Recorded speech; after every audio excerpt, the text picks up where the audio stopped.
दोस्तों, कभी आपने सोचा है कि एक इंसान दिन रात मेहनत करता है, फिर भी उसके घर में 2 वक्त का भोजन मुश्किल से बनता है?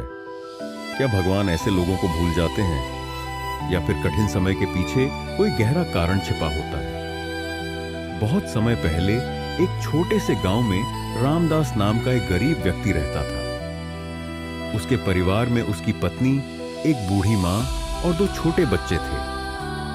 घर मिट्टी का था, छत जगह जगह से टपकती थी और रसोई में कई बार चूल्हा जलाने के लिए भी अनाज नहीं होता था। रामदास रोज सुबह सूरज निकलने से पहले उठता, भगवान के सामने हाथ जोड़कर कहता, हे प्रभु, आज इतना काम मिल जाए कि मेरे बच्चों को भूखा न सोना पड़े।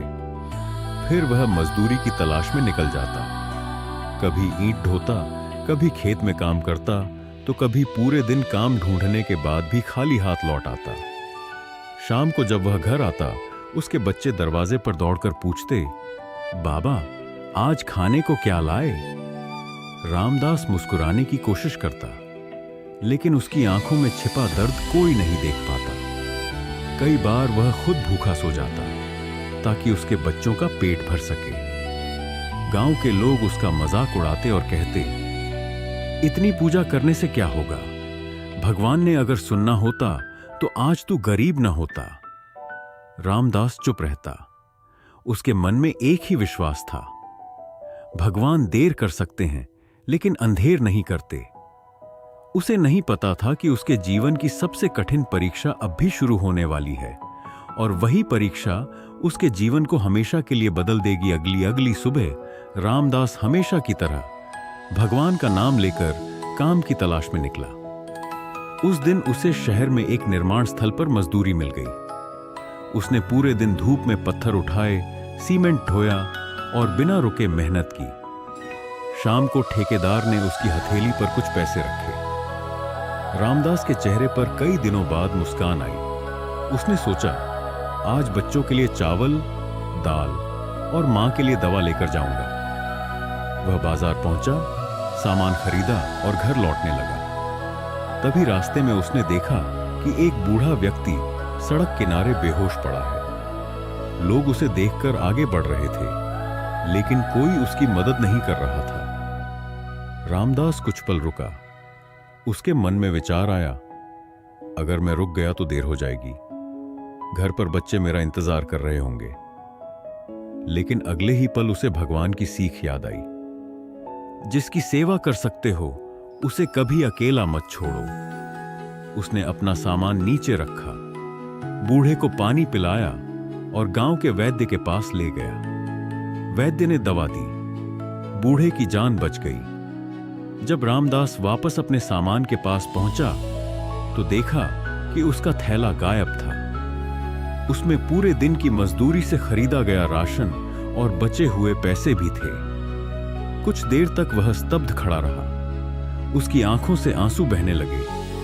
उसने आकाश की ओर देखकर कहा, हे प्रभु, मैंने तो किसी की मदद की थी, फिर मेरे साथ ऐसा क्यों हुआ? क्या मेरी परीक्षा अभी खत्म नहीं हुई? वह खाली हाथ घर पहुंचा। बच्चे दौड़कर आए, लेकिन उसके हाथ खाली देखकर चुप हो गए। उसकी पत्नी ने कुछ नहीं पूछा। उसने केवल पानी का एक गिलास दिया और बोली, आज भी भगवान पर भरोसा रखो। जिसने अब तक हमें संभाला है, वही आगे भी रास्ता दिखाएगा। उस रात पूरे परिवार ने केवल पानी पीकर सोने की कोशिश की, लेकिन रामदास की आंखों में नींद नहीं थी। वह मन ही मन भगवान से प्रार्थना करता रहा। उसे यह नहीं पता था कि जिस बूढ़े की उसने जान बचाई थी, वही अगले दिन उसके जीवन की दिशा बदलने वाला था। अगली सुबह रामदास भारी मन से उठा। घर में खाने को कुछ भी नहीं था। उसने भगवान के सामने दीपक जलाया और कहा, हे प्रभु, मैं आपसे धन नहीं मांगता, बस इतनी शक्ति दीजिए कि मैं अपने परिवार का पालन पोषण ईमानदारी से कर सकूं। इतना कहकर वह फिर काम की तलाश में निकल पड़ा। रास्ते में अचानक एक बड़ी बैलगाड़ी उसके सामने आकर रुकी। उसमें से वही बूढ़ा व्यक्ति उतरा जिसकी जान रामदास ने पिछले दिन बचाई थी। उसके साथ कई लोग भी थे। बूढ़े ने रामदास को देखते ही उसके चरण छू लिए। रामदास घबरा गया और बोला, बाबा, आप ये क्या कर रहे हैं? मैंने तो केवल अपना कर्तव्य निभाया था। बूढ़े की आंखों में आंसू थे। उसने कहा, बेटा, कल अगर तुम मुझे वहां छोड़कर चले जाते तो शायद मैं आज जीवित नहीं होता। लोग मुझे एक साधारण बूढ़ा समझ रहे थे, लेकिन मैं पास के नगर का एक व्यापारी हूं। मेरे परिवार वाले सारी रात मुझे ढूंढते रहे। आज मैं तुम्हें धन्यवाद देने आया हूं। उसने अपने सेवकों से कहा कि वे अनाज, कपड़े और दवाइयों से भरी कई बोरियां रामदास के घर पहुंचाएं। फिर उसने एक थैली रामदास की ओर बढ़ाई। रामदास ने हाथ जोड़ लिया और बोला, मुझे इतना धन नहीं चाहिए। मैंने आपकी मदद किसी इनाम के लिए नहीं की थी। व्यापारी मुस्कुराया और बोला, यही तुम्हारी सबसे बड़ी दौलत है। जो व्यक्ति बिना स्वार्थ के दूसरों की मदद करता है, भगवान उसी के माध्यम से संसार में दया फैलाते हैं। यह दान नहीं, तुम्हारी ईमानदारी का सम्मान है। रामदास ने केवल उतनी ही सहायता स्वीकार की जितनी उसके परिवार की जरूरत के लिए पर्याप्त थी। बाकी सामान उसने गांव के गरीब लोगों में बांट दिया। गांव के लोग यह देखकर हैरान रह गए। जो लोग कल तक उसका मजाक उड़ाते थे, आज वही उसकी प्रशंसा कर रहे थे। रामदास मुस्कुराकर बोला, मनुष्य का साथ कभी भी छूट सकता है, लेकिन भगवान का साथ कभी नहीं छूटता। बस विश्वास और अच्छे कर्म नहीं छोड़ने चाहिए। लेकिन उसकी परीक्षा अभी पूरी तरह समाप्त नहीं हुई थी। कुछ ही दिनों बाद उसके सामने ऐसी चुनौती आई जिसने उसके धैर्य और विश्वास की एक बार फिर परीक्षा ली। व्यापारी की सहायता मिलने के बाद रामदास का जीवन थोड़ा संभलने लगा। घर में कई दिनों बाद चूल्हा नियमित जलने लगा। बच्चे मुस्कुराने लगे और उसकी बूढ़ी मां भगवान का धन्यवाद करने लगी। लेकिन जीवन की राह कभी हमेशा आसान नहीं होती। एक रात अचानक तेज आंधी और मूसलाधार बारिश शुरू हो गई। बिजली चमक रही थी और हवा इतनी तेज थी कि गांव के कई कच्चे घर गिरने लगे। देखते ही देखते रामदास का छोटा सा मिट्टी का घर भी ढह गया।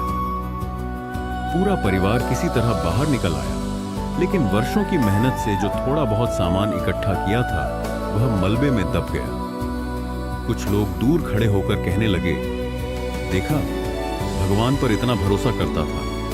अगर भगवान साथ होते तो इसका घर क्यों टूटता? रामदास ने उनकी बात सुनी, लेकिन कुछ नहीं कहा। उसने आसमान की ओर देखा और शांत स्वर में बोला, हे प्रभु, आपने मेरा घर लिया है, लेकिन मेरा विश्वास नहीं लिया। जब तक मेरा विश्वास जीवित है, मैं फिर से सब कुछ बना लूंगा। अगली सुबह वह टूटे हुए घर के सामने बैठकर रोने के बजाय ईंटें और लकड़ियां इकट्ठी करने लगा। यह देखकर पूरे गांव के कुछ लोग उसके पास आए।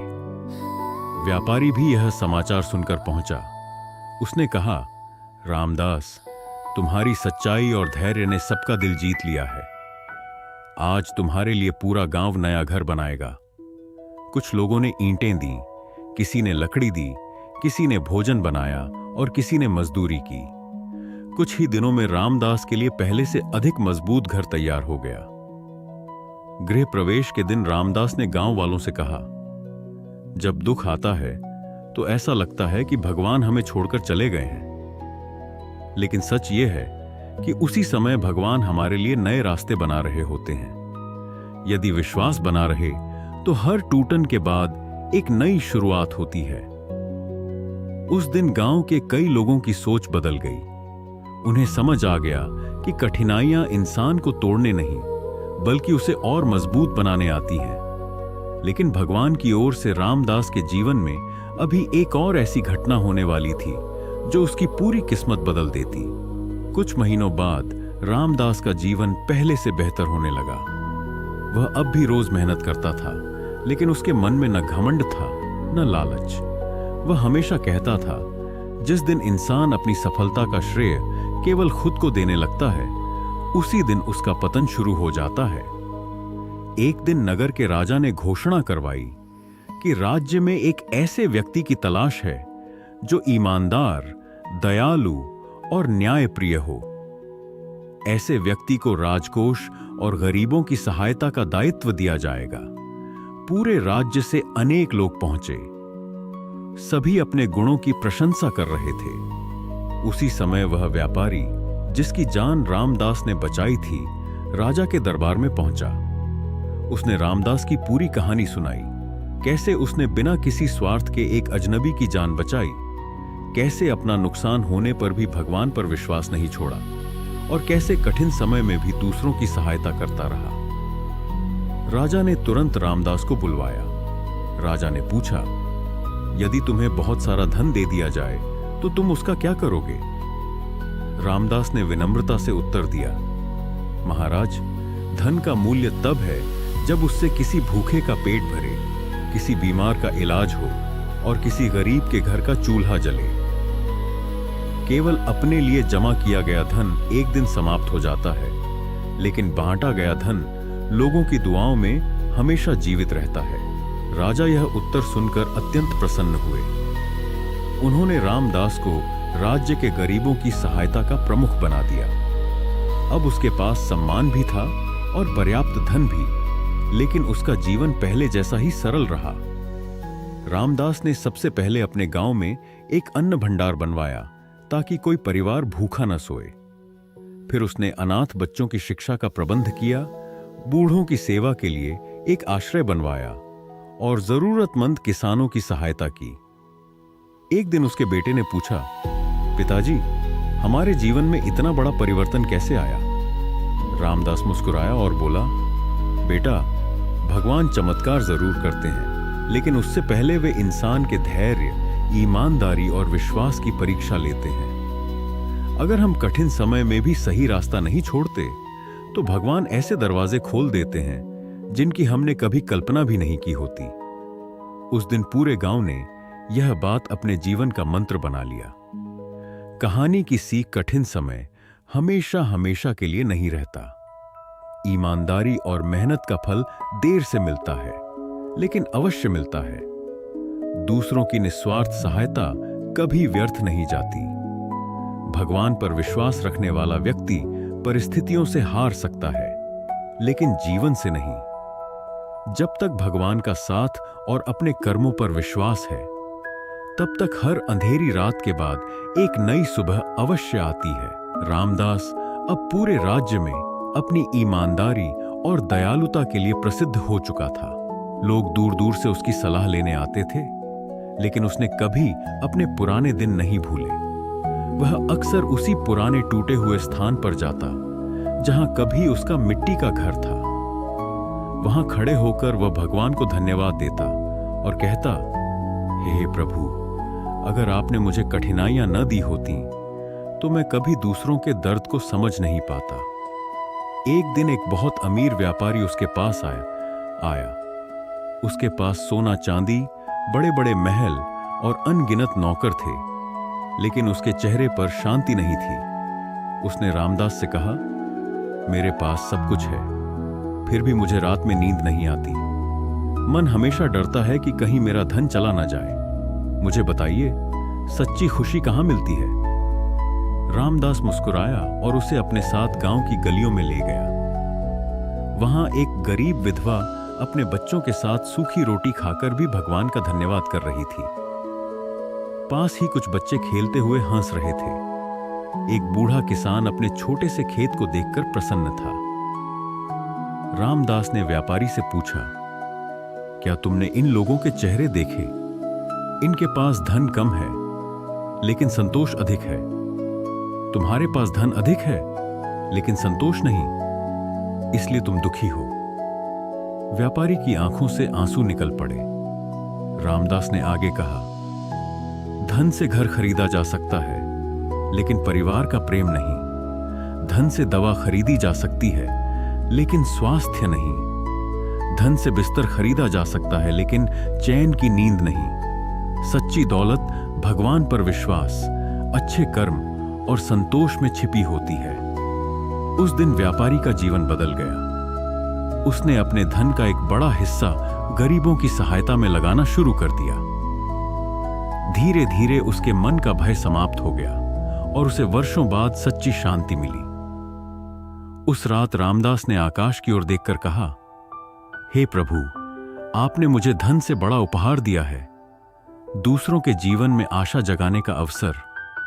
और तभी उसे महसूस हुआ कि भगवान का सबसे बड़ा आशीर्वाद धन नहीं, बल्कि ऐसा हृदय है जो हर परिस्थिति में विश्वास, दया और प्रेम से भरा रहे। अंतिम सीख, जिसके पास भगवान पर विश्वास, मन में संतोष और कर्म में ईमानदारी है, वही संसार का सबसे धनी इंसान है। क्योंकि धन खत्म हो सकता है, लेकिन अच्छे कर्म और भगवान की कृपा कभी समाप्त नहीं होती।